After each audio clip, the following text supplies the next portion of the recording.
Hey, I'm going to give you a quote whenever we're ready to start. We've been ready. Oh, we already started? Me. Okay. Hit me. Everything you've ever wanted is on the other side of fear. I like that one when you posted that. Yeah. But I think that I didn't intend it that way, but I feel that leads to our discussion today. I think you need to say it again. Okay. Everything you've ever wanted is on the other side of fear. And that's from George Adair. Some dead dude, but I don't know. I did look it up. Good job. Swear. I looked it up. I forget. Good job, Aaron. Yeah, thank you. I try. Fear's a fickle bitch. Yes, that fear is. What are you scared of? Oh. Nothing. The only thing that I'm scared of is things that happen to my family. I don't really fear anything else. What's up? I don't know. Well, You can be confident in that. I've just gotten. I dig it. I've gotten to the point to where, like, not too many things rattle me until it has to do with my wife or my kids. Got you. And In what sense? Like what? Like are you're afraid you're gonna lose them? yeah, Or like somebody's gonna mess with Yeah, them? Like well, all the above? all the above. And not afraid, but just like, I think we even talked about one time the exercise of just, stripping everything down mentally to where, and for me it was a Tony Robbins thing years ago of like, what if your family was taken away? What if your job, Right. The backward not the backward country song, the forward country song of, my dog's taken away, my wife's taken away, all the above, and you're left with just you, and you come to, virtually the worst possible place that you can be, and then everything, you build everything back into that, and you see, like, these are all the things that you want to have in your life, and the things that you care about, and the things that, motivates you to keep going. And for me, like, if we're talking about embrace the suck, like, I feel like right now, personally, I'm in the middle of the suck on some things. Professionally, personally sometimes, Right. Professionally is affecting personally, and then, a whole bunch of other things. And plus there's there's a fucking pandemic. So, Sure. But the only thing that I have fear of is losing my wife and 3 kids. If I lose my job, whatever, I'm going to be fine. Cool. If I lose my car, my house, anything like that, I should say family and friends in general, but the one thing that gets me is that's it. So yeah, if we're talking about fear, then that's the only thing that I fear. How about you? I'm scared of a lot of things. Really big pythons. Well, yeah, so that's interesting. I like the quote because let's briefly talk about different types of fear. Okay. Right, so there is fear that you can, in my opinion, there's fear that you can experience in your life that holds you back from progressing in a relationship, progressing in a professional, your career, or in, getting better at some hobby that you're really into, or, maybe you're an athlete and getting better in your sport. There's a type of fear that can hold you back there. Then there's a type of fear of like I'm scared of that snake. Or you jumped out of airplanes. There's a fear of falling out of an airplane, right? There's all sorts of stuff like that, right? There's a third one. Yeah. And there's the ones you're talking about, like the fear of, losing your family. Yeah. Those are real fears. Like fear of, every time my 18-year-old son, goes in his car, goes wherever. I mean, I have a real worry is anxiety. It causes anxiety, I think. Yeah. That sort of thing. So I think you're kind of talking about that one. Yeah, definitely. So how do you tackle the other ones? Because Okay. it sounds like you're not really bothered by it. Well, it's I guess like, I mean, it's not necessarily that I'm not bothered by it. It's what is there's a Zen quote that's, Zen master asks a pupil, about if you can, what is it? The pupil says that, I'm worried about everything. Yeah. And the Zen master goes, well, of the things that you have 100% control over, that you do something about, Right. should you really worry about those things? Right. People's like, well, I guess not, Yeah. because I can control those things. And then the master comes back and goes, on the other side of that, the rest of things that you can't control, if you can't control it, should you really worry about those things? Mm-hmm. Because they're out of your control. Mm-hmm. You can't do anything about them. And the people goes, well, I guess I can't worry about those either. And so the master comes back and basically says, so you've got all the things that you can control and all the things that you can't control, and that's pretty much 100% of everything. Everything in life. Right. Yes. And so if you don't have to worry about the things that you can control and the things that you can't control, why should you worry? That's very, that's very simplistic, but I mean, I've stepped on snakes before and jumped back and had the initial, Right. But Right. I've actually I've actually been in the woods of North Carolina at Fort Bragg, sitting on 2 shovels. I don't know. Wait. Army people know what that means. Okay. Taking a crap. Oh, I got you. And a snake coming straight for me. I'm like, ah. Yeah, that'll make you put things in perspective. Yeah, and run. But and I think it goes back to, you do the best you can do. Right. With those fears on that, with the, what was the second fear? Sorry. There are 3 fears. I'm afraid of the third one. Yes, losing your family. Yeah. The big real, like, things that cause anxiety. Oh, yeah. Those, okay, so so the snakes would cause, yes. I would, Work although would I cause think a anxiety. snake coming at you while you're taking a crap would probably cause some anxiety. Yeah. But look, it's a fear you have to deal with right there in the moment. Right. Right? Like, Right.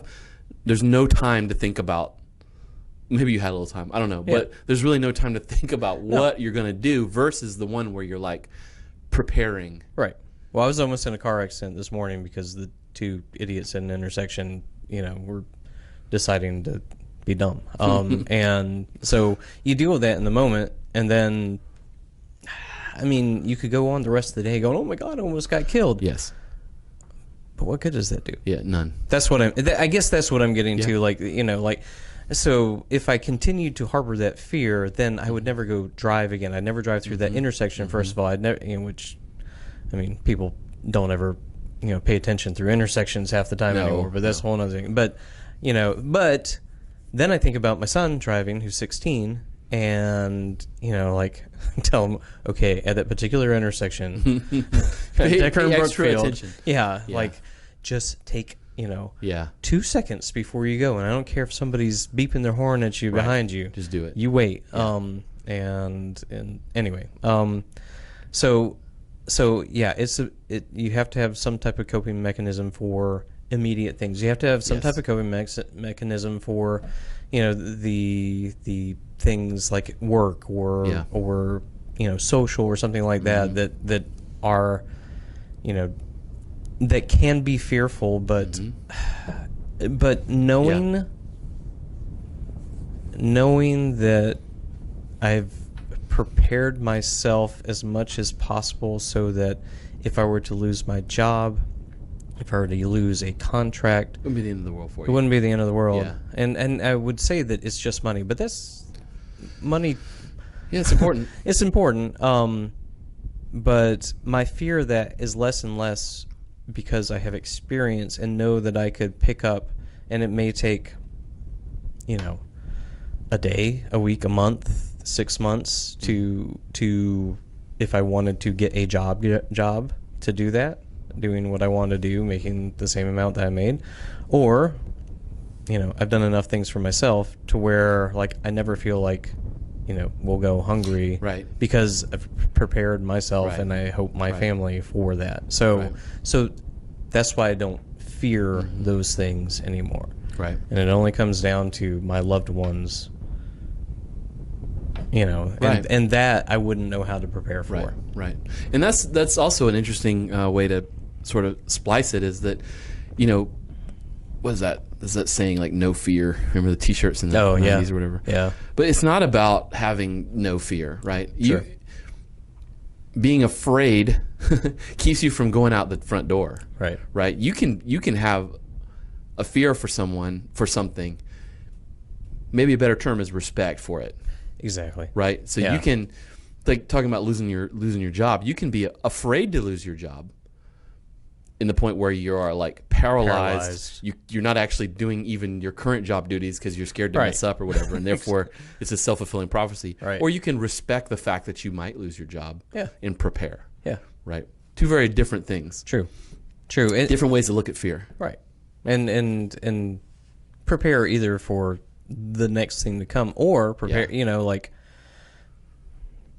whatever you can control, do better in that aspect. Right. And whatever you can't control, there's got to be a certain amount of acceptance. That's right. And it sucks. It sucks, but if you do the best you can do, and if you're always doing the best you can do for things that affect you personally, then it's harder to be fearful. I think. Yeah. I think. For me. Right. For me. And I know that not everybody thinks like that, but a healthy dose of fear on some things. It's healthy. Use the right word. Yeah. Is okay to have. So I'm lining up some. This is interesting that you brought fear up today, though. It's going to be June before I talk to him at this point, but I don't know if you know who Tony Blauer is. You know of his stuff because I talk about him all the time. Sure. But he's the guy who I've learned a lot from in terms of self-defense and managing fear and stress. And in that self-defense scenario, I'm going to be doing an interview with him in June. Cool. And that's going to be primarily the subject, which is fear and how to handle that initial stress and planning and the just being prepared, the OODA loop and all that stuff that that everybody likes to over talk about. But he uses it in a realistic way. It's fascinating. But I think the point, I think the reason you're bringing up that is that's a precursor for the main subject, which is embrace the suck. Yeah. Embrace the suck. That's the title of this episode, Embrace the Suck. Right. I think. Now, we've seen that on patches. Yeah. We've seen it on shirts. We've Right. screamed it while we're rolling around in the mud. Yeah. But what does that mean to you? What does that anthem mean to you, man? I wanted to make sure was the first. I feel like even I never really heard that when I was in the Army. So I feel like the first time I heard it was Mark Divine. I don't know. I mean, I don't know if it's like a Navy SEAL thing. It might be. It might be. I was not a Navy SEAL. No, boo. Why are you on my podcast for? I know, exactly. I thought you only have Navy SEALs on here. I did some cool stuff one Navy time. SEALs and ninjas and samurais. Oh, yes, yeah. You got to be one of the three. Okay. Well, I was a ninja when I was in 8th grade. Cool. Yeah. So I think the first time that I heard it was either with Mark Divine or maybe it was like No Easy Day or Easy that Day. book. Yeah. That book. That's a good book. Yeah. And as soon as I heard it, I'm like, like, right. Yeah, and so to me, I feel that what it means is, that there's always going to be shit out there that is going to come towards you, come after you. Yeah, if you're doing anything in life. Right, exactly. And that may be a person, that may be, it may be, something, I was going to say ethereal, but you mean well, I don't know, like, it could be a medical condition. It could be, there's so many things that could suck. But you know, kind of going back to the Zen master thing, like it's the knowing that is out there and that you have to deal with it. And so literally embracing like, "Ugh, this is going to suck. Yeah. You know, how do I deal with it?" And, you know, you can sit there and wallow in pity for a half second. You can sit there and wallow in pity for maybe a couple of days. Yeah. Or you could do it for the rest of your life. And I think that is part of what distinguishes, you know, people that say, you know, fuck it, drive on, and you know, and the people that are always worrying about everything in their life. So you know, so it's literally just I know this is gonna suck. I'm gonna have to deal with it. I don't want to deal with it. I mean, I don't want to necessarily. I mean, you know, when you go out and do Spartan races and things like that, like you are. They say that at Spartan Race. Yeah. Yeah, they say that a lot. Races suck. Yeah. Well, but that's another place we've heard it. But you're also choosing to do that. Yeah. Yeah, it's funny how we've been in scenarios with people and, like, we signed up for this. Yes, like, exactly. Why are you bitching? Exactly. Yes. Like, I know it's muddy. That's what we came here for. If you didn't know that. I know. Yeah. I know. Like, there are pictures. I know you're sweating. It's we're working out. Like. So choosing to, but the things that you don't choose that really suck. I mean, that really truly suck, or you know, and you know, I could see that, you know, in a Naval SEAL sense, or Army Ranger, or you know, whatever it is, like you go out and you do a mission, and you, I guess you always have choices, but you have no choice except that to go, okay, how do I deal with this the best that I can? Right. You know, so that's in the military sense. But, you know, if somebody dies very close to you, how do I deal with this the best that I can? Right. And so that is what Embrace the Suck means to me. Nice paper. Thank you. Yeah, I like that. Man, you know, I've got I give patches away with Embrace the Suck on it. Yeah. Oh man, it's kind of, it's like an onion. Keep peeling layers, like the like Shrek says. Yes.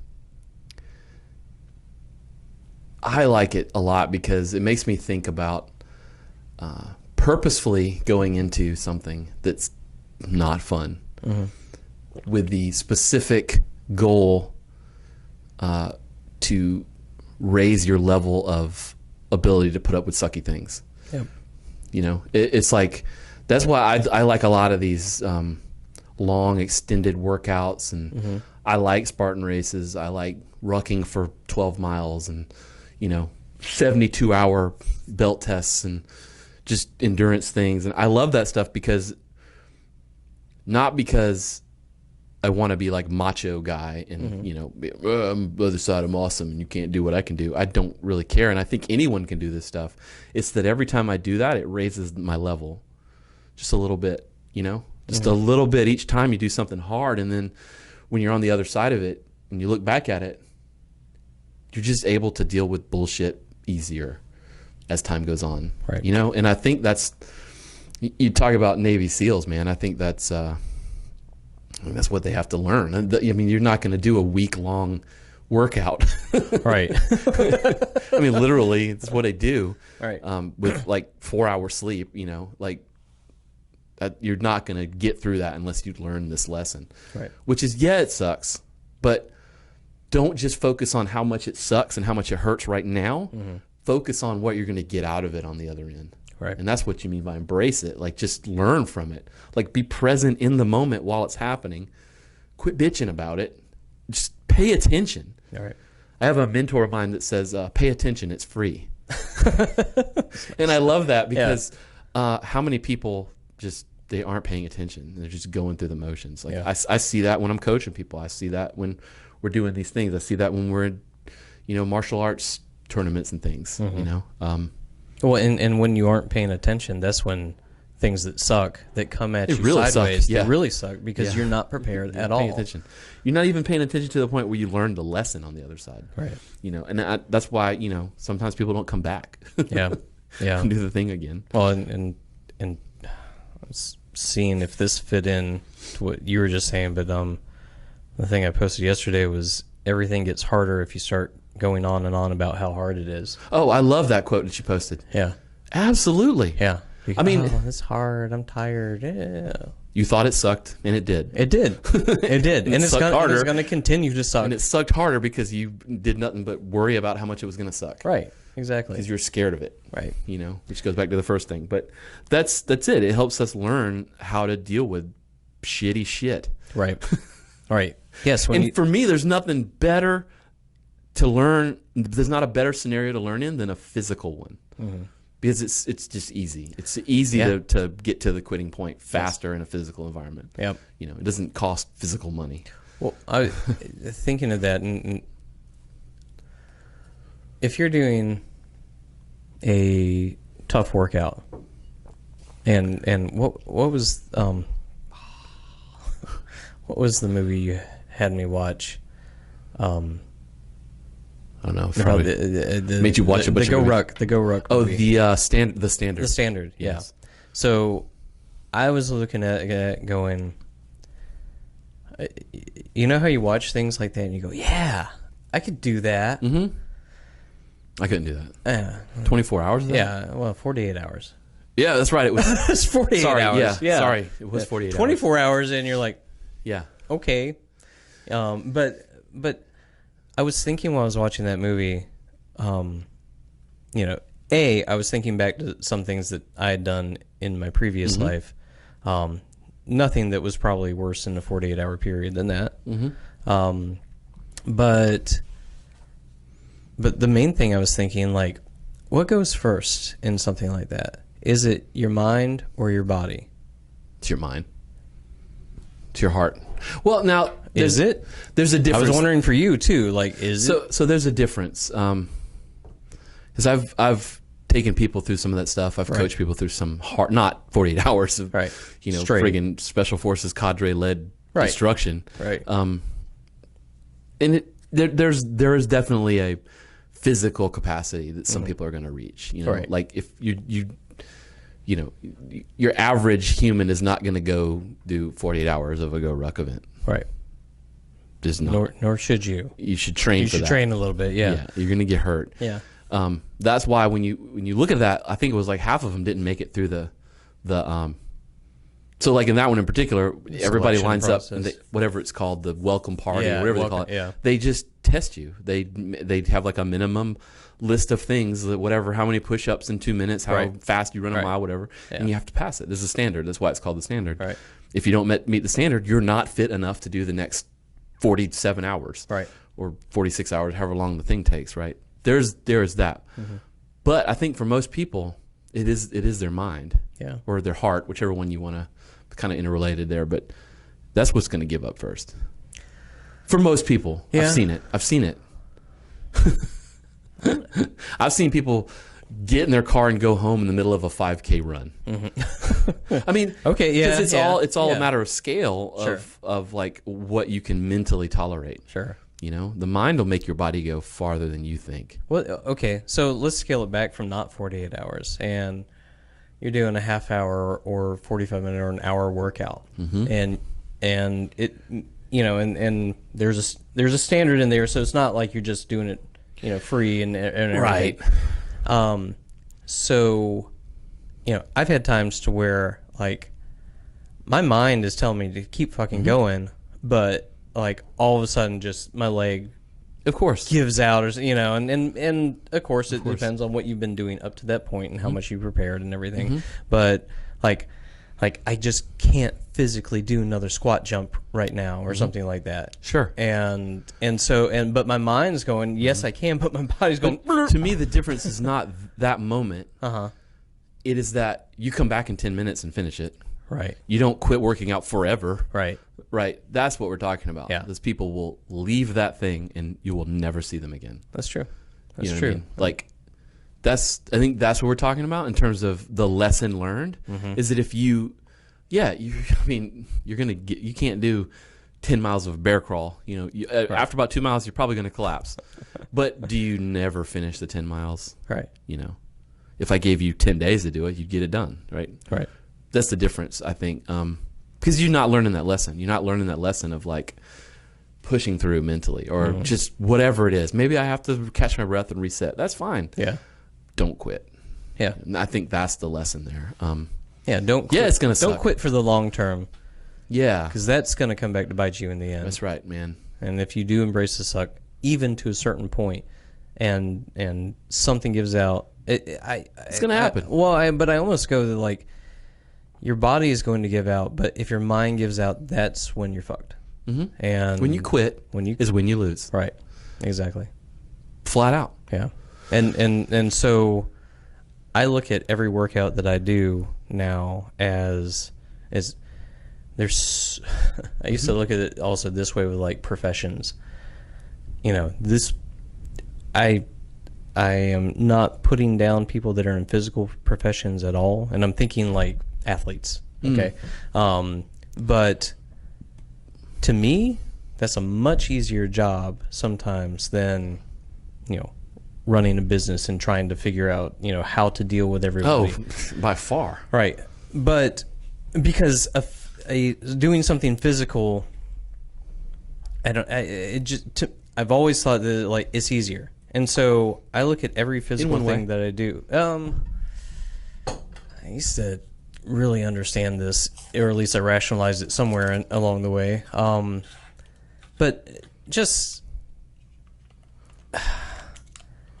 with something that's physical, you can usually see results from it. You can see sometimes an end point. You can see, even like, let's break it down to like building a website versus consulting for a company.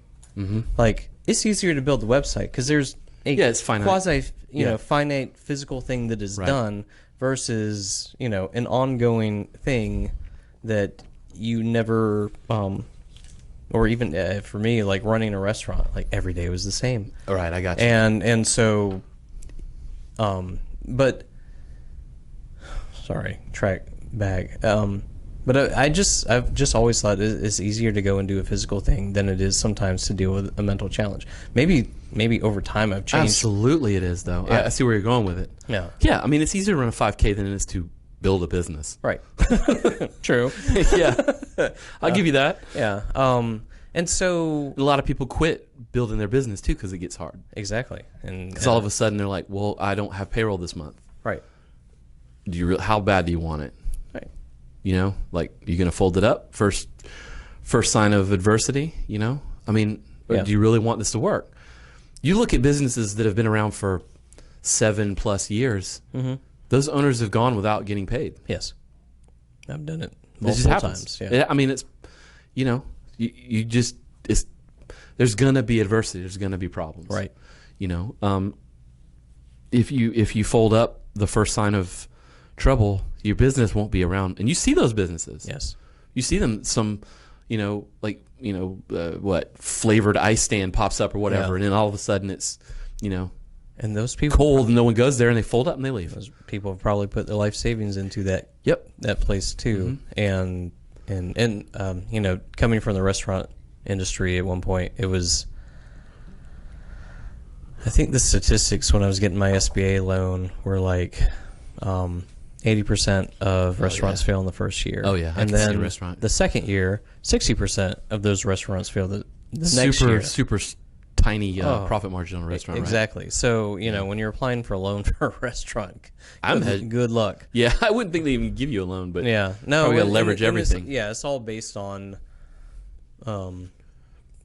history of the entrepreneur first, but also like I had to have.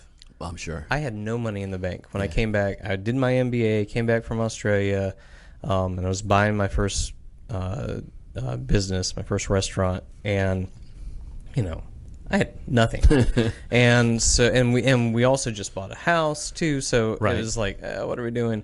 But So I had to. My grandmother and my dad like lent me money to put into my bank account for like over 30 days.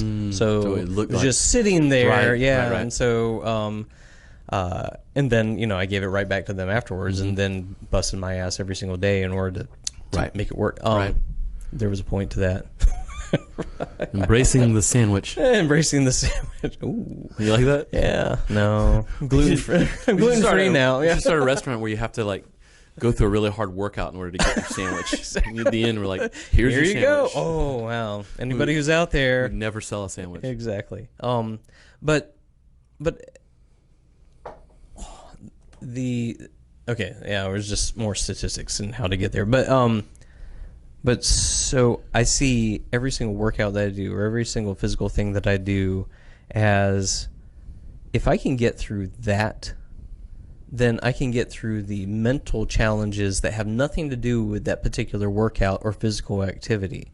And so, so I feel like the people that can run all day, well, maybe those are people that could also do better in business or do better in whatever pursuit that they're going to that isn't necessarily physical.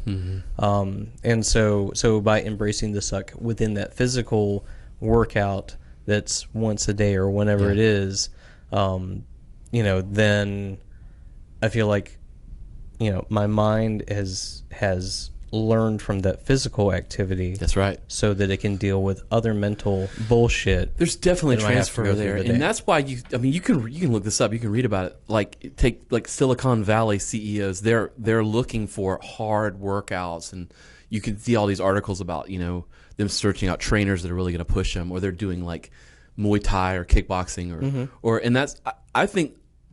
In terms of martial arts, one of the most popular, fastest rising martial art right now is Brazilian Jiu-Jitsu. Yeah. And one, I think it's, because you don't really, all you need is a soft floor. Right. But outside of that, I think it's because it is tough. And I think people are, whether they understand it themselves clearly or not, something subconscious might be making us, as a group of people on the planet, we're searching for things that are tough. Yeah.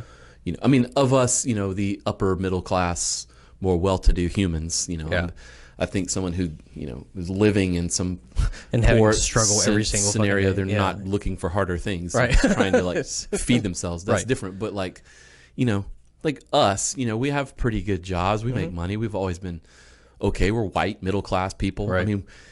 You can sort of get complacent in your life. And then everything sucks, and then you're scared of everything, and you have those anxiety because you're not doing anything. So we're searching for things that are tough. Yeah. There's a market for it. Yeah. Like I said, like you can watch Brazilian Jiu-Jitsu. There's one on every corner, basically. Right. Right. Oh, and that's why that just drove past the Sorinex factory yesterday, and I feel like it's getting bigger. Oh, it's Sornex is awesome. Need to sponsor us. Yeah, bring it. I want to read this Daily Stoic. Okay. And we're talking about embrace the suck, and I don't want to turn this into the next 20 minutes into stoicism, but that's at the core of stoicism, and is the embrace the. If they had a motto, it would probably be embrace the suck. Right. But the cucumber is bitter, throw it out. Brambles in the path, then go around. That's all you need to know, nothing more. Don't demand to know why such things exist. It's from Marcus Aurelius. If you're a Stoic, you know all about this dude. But isn't that the truth though? Like, it's very simple. Like, we worry so much about why is it like that? Yeah. Like, they're not texting me back. What did I do wrong? Or why are they hating me or whatever? Yeah. It's probably not about you. Maybe they lost their phone, or maybe they just are sleeping. Yeah. Like, whatever. But we do this thing and where we, create these stories and these scenarios, and we worry like, oh God, I'm going to go to the Spartan race and people are going to see me muddy, and then what am I going to do? What the hell? Or I'm not going to compete like the elite Or I won't athletes that win. are out I there. don't want to go work out because I'm not as fit as these people that I'll be working out with. Right. And you never will be at that point.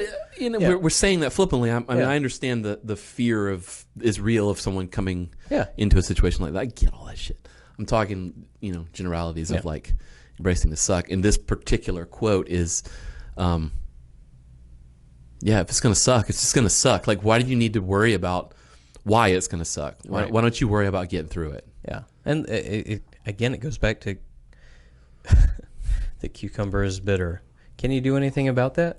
Throw it away. Yeah, don't worry about it. Right.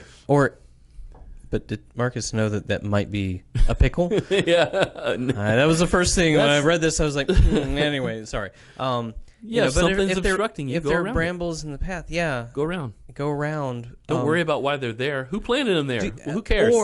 Or you know what? Cut the fucking brambles down. Yeah, exactly. I think cut a path if that's what you need to do. We're seeing that. We're seeing the opposite of stoicism. We're seeing the opposite of embrace the suck in our society these days. We're just seeing it. Or, Trump said blah, blah, blah. It's like, well, I don't really? Right. Do you care? Like, I mean, maybe you do care, but did it really change anything in your world? Probably not. No, there are a lot of things that... And again, I'm not throwing out, people of color or any of their, other situations of people that aren't like me. I'm just saying in general. Not a whole lot, Yeah. He just made you mad. But whatever. You're spending too much time on it. You know what I mean? Well, especially when, and I won't just use him, but or anybody from the left or right, don't care. Like when there's somebody that is irrational in the things that they do and say. Yeah. Why are you? Yeah. Like, maybe it's tougher when that person's your president, your senator, your governor, whatever, or your spouse. But yeah, sure. Yeah. But it's like if they are totally irrational all the time, at least from what you perceive of them, then the best thing to do is go around that bramble. Yeah, or turn it off. Or just get away from it. Yeah. And it's not to hide, not to hide your head in the sand. It's there are certain things that if they're going to trigger you in a good way and you do something productive with that, and whether that's go and protest, whether that's go and write a book, whether that's whatever it happens to be that is right for you, then use that. That's right. Use it as fuel. Use it as fuel. But if it's something that's going to, on the opposite side, fuel you to get enraged all the time, and not do anything productive, it's not healthy. It's not healthy. And then so in that aspect, embracing the suck would be do something with it. Absolutely. Make it productive for yourself and for other people. But again, just complaining about whether it's a person or at least suffer in silence. I don't have to hear it. Here's another one. True. And this one, this one hit home. This came out before this past weekend. This post by talking about GoRuck, Jason McCarthy. I'm trying to get him on the show too, which would be incredible. All right. Not that you're listening, but maybe you'll listen. He is the CEO of GoRuck, and he put out this. You should follow him on Instagram. Like he's got some good shit. Yeah. And he's an ex Green Beret. He's been through it. Yeah. When it rains, you get wet. Huh. My mind is blown. One of my best friends and Clint, I tested for Shodan first degree black belt with him. We did my first 72-hour black belt test was with him, and we were talking one day. This is like a year later after our test, and we were talking, and he was saying something like, I used to like. He just pontificates like this sometimes, and it's the silent ones. Like he's always quiet and observing, and then you're he like, talks.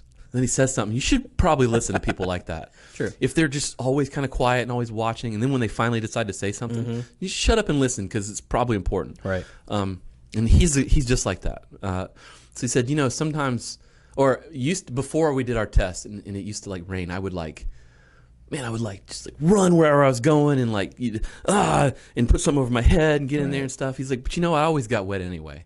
He's like, now after our test, I just get out of my car and go wherever I'm going. I don't worry about it. Right. Yeah.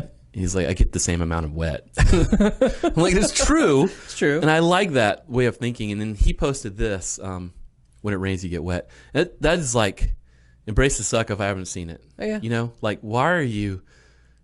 And I'm not specifically talking about like the rain. I mean, maybe you don't want to get wet. I don't give a shit. But like the metaphor of that, of like, it's gonna happen.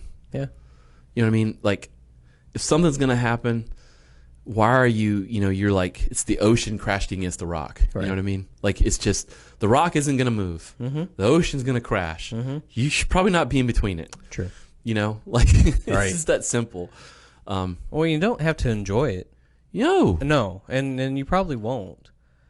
But if you get through it, if you get through that sucky part, then you'll probably be a better person for it. Mm-hmm. Whether it's, well, maybe not rain again, but yes, the metaphor of the rain is the sucky part. Yep. And you get wet and you deal with it. Well, and then, this story that he tells in his post, and I will link this up. He starts off with, you know, when it rains, you get wet. Mm-hmm. He said they were out on the range. They were training Green Berets, whatever, shooting guns. Right. They were out training, and it just opened up and started pouring on them. And he said everyone got real shitty, morale plummeted. They started bitching. And the sergeant guy came over, and he smoked them. He was just like, put your shit down. Let's start working out, like, and smoked them in the mud to teach them the lesson that you aren't owed anything. You aren't owed perfectly blue, beautiful day to go shoot your guns and train and have fun. Yeah. You aren't owed any of that. Yeah. We aren't owed anything. We aren't owed the right to like get out of our car and walk perfectly into our office and you know not even sweat one little drip. That's true. Like you got to change your mindset, and that, and again, that comes back to what we're talking about. That's why I do these things, because it helps me focus that mindset. And whenever I start feeling that way, when I feel like, man, I came in this morning and there was no coffee. Oh my God. Yeah, what do? Do you just like sit down and bitch about the fact that there was no coffee, or did you go make coffee? Right. I mean, think about yourself in your own office. Like, does that happen to you? Yeah. Like, are you bitching about these little things that you should probably shut up about? I go back to there are two things I do when things suck. One is I go to my happy place, which is in Ubud, Bali. After Melanie and I got married, we went there on our honeymoon, and there was a place that we stayed in the mountains that, you know, has the endless pool and you know, just beautiful in the jungle, in the mountains. I never knew you went to India. Not India, Bali. Oh, Bali. Bali, Indonesia. Indonesia. Sorry. Yeah, I've My never been bad. to India either. Indonesia. But anytime that I'm, you know, trying to find my happy place, it's there. But I also Probably like, would be. The weird part of me like brings in not only Melanie but the kids and then family and friends. So you know, like we're enjoying things there. But then the other thing that I do is I go back to, I wouldn't call them. I had like 2 or 3 times that I always go back to in the Army to really understand where I am today. And one really sucked in the physical sense, which was we were at Fort Benning and we were doing it wasn't a firing range, but we were out in this, like, we're supposed to crawl through trenches under barbed wire, and it's just supposed to be an exercise of like getting under barbed wire or going, you know, and It's simple. It's simple. And it was supposed to be, you know, for a few hours or whatever. Well, it was November and it was snowing for like the first time ever Not in so simple Fort Benning, anymore. Georgia. Yeah. And it was snowing.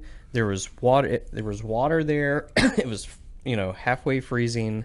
And our first sergeant was the biggest dick in the world.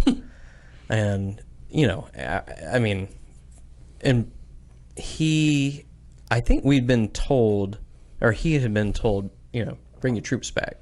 He's like, fuck that. No. They're going to train. Wow. And so, you know, but the weird thing is like, nobody was really pushing anybody to actually go through these trenches that were half filled with water, almost frozen, and it was snowing. Ugh. And then, you know, then there are a couple of us that are like, well, fuck it, we've got to be here anyway. Let's get And money. I mean, that was the total embrace of like, okay, we're going to get wet, we're going to get cold, it's going to suck, and I hate sand. I hate sand with a passion, and like that was probably worse than the cold part. So, my buddies and I, we get in there and we start doing trench, and then we're done. Okay. And somebody had a barrel fire, and then we went and nice and halfway cozy. got warm, and waited for everybody else to dick around and not do it, and then we were just there, and then finally they had to do it anyway. You could have just done it. They had to do it. There was no just go through it once, okay, Get it done. But for some reason there was like this weird Right. nobody was actually pushing anybody. Right. The drill sergeants were not pushing them to do it because I don't think that they agreed with it either. So. Doesn't mean you can't do it. No. So that's one of the places that I go to, just in, and then It's a good lesson. Yeah. And there are a couple other times, breaking your back. That's a shitty time. But Yeah. But the other one that I have is I was doing the expert marksman. I'm gonna get it wrong, so. Flame me on this, but I was trying to go for my expert marksman. It's one that it's like it's not only firing on a range, but it's like there's road march at the end, but then there's also land nav during the day and at night through swamp. Gross. Yeah, Sounds awesome. Oh yeah, no, and like totally looking back, like, ooh, that'd be awesome to do again. Let's do that for fun this weekend. But if that's part of your job, sometimes it's not as fun, Right? And especially all about perspective, right? And so I remember going through the daytime one, and then going through and then you also have all these skills that you have to do throughout the day, and you have to pass them in order to move on. And I think like 3 no-goes, and you're totally out of the thing.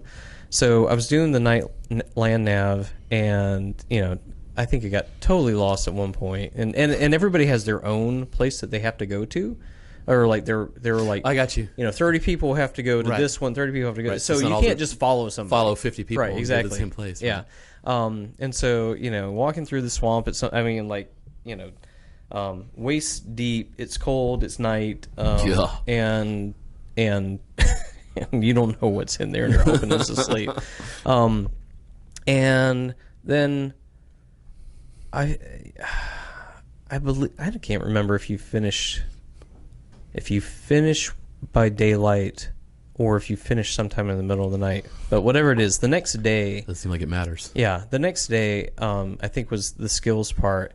And at some point I was just like, you're totally exhausted. Right.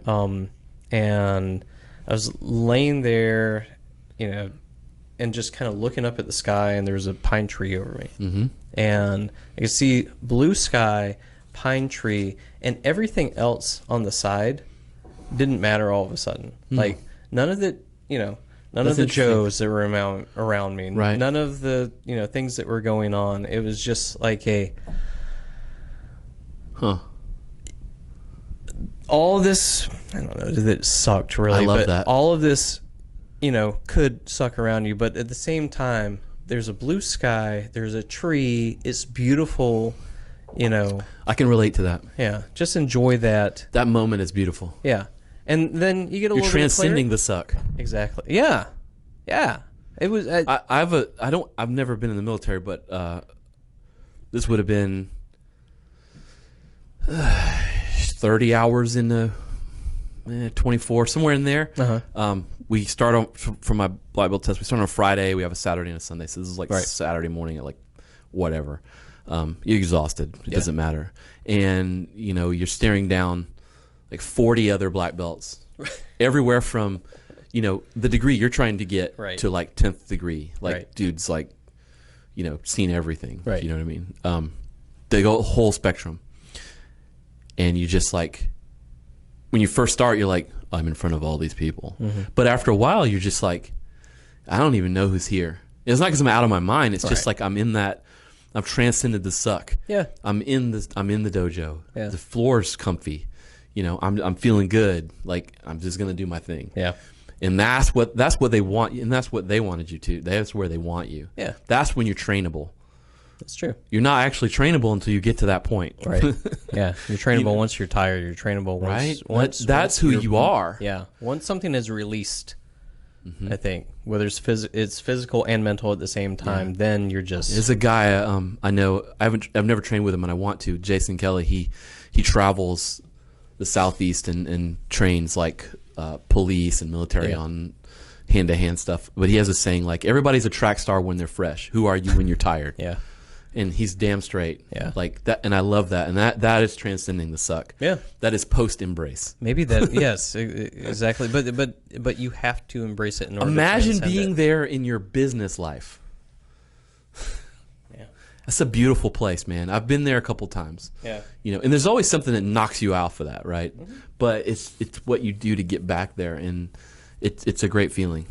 No, that's I think that's what. I think that's what this should be called. Like, this the next level of that. I think so. And here's the last little thing I wanted to bring up. In this was this one post by Dizzle Baby. I love these little things. Anyway, we can talk about the 75 Hard program later, but there will be many days where you feel outnumbered by problems. Those problems are simply opportunities to become greater. Yeah, and it's that point. It's at that point, we're talking about embracing the suck. It's at that point when you're on the other side of the tunnel, you finally realize these things have been put in front of me. Yeah. So that I can utilize my skills that I've been working with, and I can learn how to be better. Yeah. It's all a challenge in order to get to where you want to get to. It's the end state, baby. Yeah. I'd just leave it there. You got anything else? No. You good? I mean, there's. You're right. Like an onion, there's so much around this, but I think that when you can get to a point to where you notice the suck, you see it coming head on, and then you embrace it and deal with it the best that you can. Then you transcend it. Then you transcend it. And then,